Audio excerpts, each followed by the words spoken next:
Hey everybody, we continue our discussion around pride, that form of human capital that makes significant impact.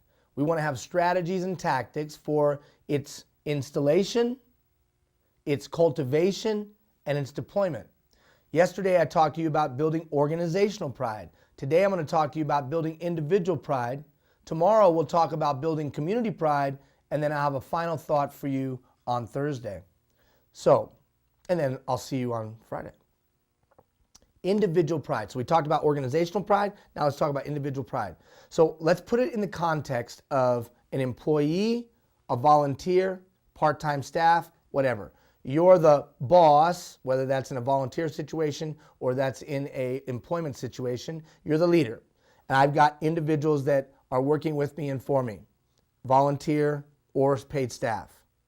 The first thing that I must do, first step in building individual pride, is clarifying to that individual the importance of their specific role and why their task matters. So yesterday we talked about the value of the organization, its difference, its impact, and the incredible things that it does and its redeeming value socially, morally, financially, and the like. And then we were going to regularly communicate that. And then we're going to regularly communicate why your company or your organization or company was any good at that work. So the work's important and we're good at it, and regularly communicating that. But now I've got to be able to draw a dark line to why my role within our organization matters to that bigger, broader. When I am a part of something bigger than myself and you show me how I personally contribute, I have pride. My work is important. You know, on every playground, all across Canada, kids are yelling to their parents, "Mommy, Daddy, watch me, watch me, watch me." Why? Because they want someone to know that what they're doing is of value. The same is true with employees and volunteers. So I must clarify the importance of that person's specific role. If I think that my role is just an interchangeable part, I'll act like it. So we have to be clear in explaining that person's individual task and how it relates to the greater good of the bigger whole. How are you doing that today? Well, you can establish a job-specific evaluation. This is how your thing fits into the big picture and the impact that it has. Or you could have clearly defined job objectives or measurable performance standards, both for volunteers and for paid staff. Paid staff and for volunteers. How does the person who works for you know that what they do is important? Have you showed them how moving that paper from here to there efficiently and effectively impacts down the line? I'll use a very vivid example. I used to run a big hotel casino or help run a big hotel casino down in the States. And I was always clear with our maids of their value and importance. Because if you pull back a sheet and you see hair in the bed, you'll never come back. So they were valuable and important because if they didn't do what they were needed to do, people would never come back. But they did what we needed them to do, and if they did their jobs well, we could ensure that people would come back. They were critical. Just like the guy who was in charge of cleaning the bathrooms on the casino floor. I used to talk to him about being the most important employee we had, because if people walk into a urinal and it smells like junk and it's horrible, they'll never come back. Or at least not the customers we won't come back. Yeah, but he said, "Mr. Hill, I'm in here cleaning toilets every day, man." But you're important, sir. And I walked it out for him of how he fit in to the bigger picture of the organization and how he was critical to our success. That simple explanation, you know what it translated into? He literally came in on one of his days off to make sure the bathrooms he was responsible for were clean. I literally had to tell him, "Don't come in anymore on your days off. We got it handled."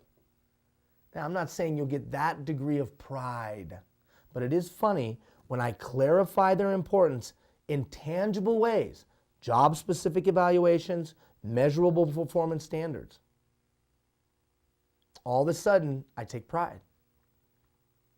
regularly measuring or providing a scorecard so that employees know if they're winning or not. What does winning look like within your nonprofit? What does winning look like in your volunteer organization? What does winning look like in your company? And how do I know if we're winning? Well, winning's the bottom line, making money or not. Okay, well, are you sharing that with them? Have you set goals for the year? And then do you regularly update me on how we're doing on those goals so that I see how my important role is contributing to the success that we're feeling? You provide people with the opportunity to celebrate. We're doing good. All right. We're doing bad, not so good. See, the scorecard can also be a motivator, especially when you combine the internal scorecard to maybe an industry standard. Here's what others are doing.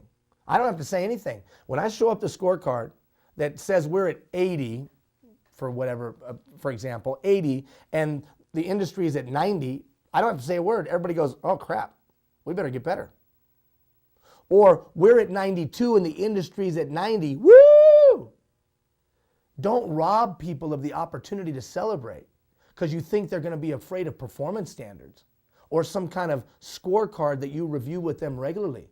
Share that information with them so that they have a sense of victory. Yeah, but they're going to get upset if it's negative. No, they're not. They're going to look at it, especially if it's objective, and they're going to say, wow, we got to get better. Celebrate in informal and formal ways. Celebrate in formal and formal ways. Now, I'm not a big believer of Employee of the Month. I'm not a big believer of a Volunteer of the Month. Why? Because that means one person won and everybody else lost. I'm a bigger believer of setting a standard, and anybody that goes over the standard, celebrate it. If this is above standard performance, anybody that performs above standard, celebrate it. That's expensive. Well, you know what I used to do? I used to walk around and give out Hershey Kisses. Hershey Kisses. I used to say, you know what? Human Resources prevents me from giving you a kiss, but I want to thank you for all your hard work. So it doesn't have to be anything crazy. All people want is to know what's expected of them, and when they exceed it, somebody to celebrate that. So whether it's a formal employee recognition or whether it's an informal walking around and handing out a Hershey Kiss, what are some ways that you're acknowledging people, not just one, but anybody that performs? Another thing I used to do a thing called Eagle of the Week. Eagle of the Week. So we had a larger organization. This might not be applicable to you. But what we did was I recognized somebody in every department every week. Managers brought me their Eagles. They told me about them. And you know what I did? I sent a handwritten note. And I would send that handwritten note to their house. Addressed, if I knew the name, to the spouse. So that the spouse was proud of their spouse, of their husband or wife. So that the kids saw that they were being acknowledged for success. Pride. You've done a great job. And what if nothing great happened in the week? Well, what? Nothing? Nobody did anything good in the week? Seriously? In 7 days? We got a freaking problem.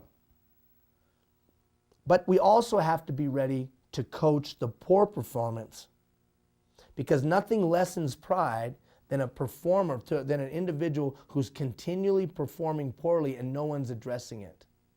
It's like a cancer. If you want some tips on that, look on the website where we talk about coaching poor performance in systems. In all instances, we must ensure that the standards are being applied equally and consistently. If we don't apply equally and consistency, pride gets sucked out. So 1, clarify the importance of the employee. 2, do it in formal ways. 3, make sure you're regularly communicating how that employee is making a difference. And if they are, celebrate it. If they're not, coach them to a point where they can. And then finally, be consistent in the application of all standards to ensure that we don't have poor performers sucking pride out of everybody else. Stay tuned tomorrow. We'll talk about how to build community pride. Take care, everybody.